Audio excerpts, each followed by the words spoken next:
Hi friends, ఈరోజు నేను మీకు వెజిటేబుల్ బిర్యానీ చూపిస్తానండి. చాలా ఈజీ ప్రాసెస్ అండి. చక్కగా ఇంట్లో ఉన్న వెజిటేబుల్స్తో మనము బిర్యానీ చేసుకోవచ్చు. ఇంట్లో కాయగూరలు లేనప్పుడు కూడా మనము ఈజీగా బంగాళదుంప, టమాటా, ఉల్లిపాయ అనేది ఉంటాయి మనకు కామన్గా. అలాగా మనం చేసుకోవచ్చండి. బంగాళదుంప, క్యారెట్, టమాటా, ఉల్లిపాయ ముక్కలు, బఠానీ వేసుకొని చేసుకోవడమేనండి. ముందుగా పాన్ పెట్టుకొని ఆయిల్ వేసుకొని కొంచెం బటర్ కూడా వేసుకొని కడా మసాలా అండి.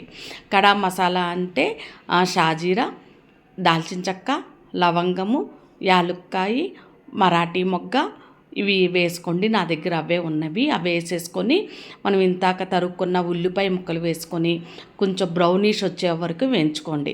తర్వాత బంగాళదుంప, మనం తరిగి పెట్టుకున్న వెజిటేబుల్స్ అన్నీ వేసి కలిపేసి పెట్టుకున్నాక మీరు ఒక్క నిమిషం బాగా మగ్గనివ్వండి. మగ్గాక దాంట్లో ఎంటీఆర్ గరం మసాలా, ఎంటీఆర్ బిర్యానీ మసాలా వాడతానండి నేను.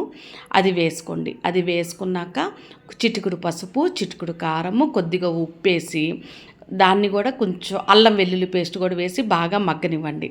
మగ్గాక అప్పుడు బియ్యం వేసుకోండి. ఒక అరగంట నానబెట్టుకోండి. బాస్మతి రైస్ అరగంట కన్నా ఎక్కువ నానితే బాగోదండి.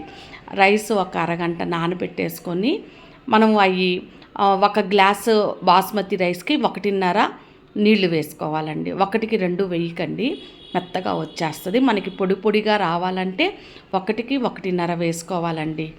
తర్వాత ఆ బియ్యం వేసేసుకొని కొద్దిగా వేగాక అప్పుడు మనం నీళ్లు పోసుకోవాలండి.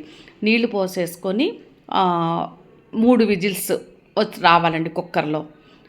3 విజిల్స్ వచ్చాక మూత తీసి కొత్తిమీర వేసేసుకొని పైకి కిందకి మంచిగా కలుపుకోవటమేనండి. లాస్ట్లో కొంచెం బటర్ కూడా వేసుకుంటే చాలా బాగుంటుందండి. నేను అటుపక్క కూర్మా కూడా చేసుకుంటున్నానండి.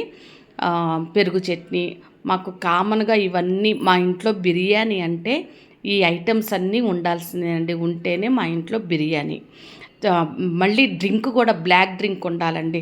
ఇప్పుడు నేను వీడియో కోసమని ఇవన్నీ నేను చేయలేదండి. మా ఇంట్లో ఎప్పుడు రొటీన్గా ఇలానే జరుగుద్ది ఫ్రెండ్స్. మీరు కూడా ట్రై చేయండి. Thank you.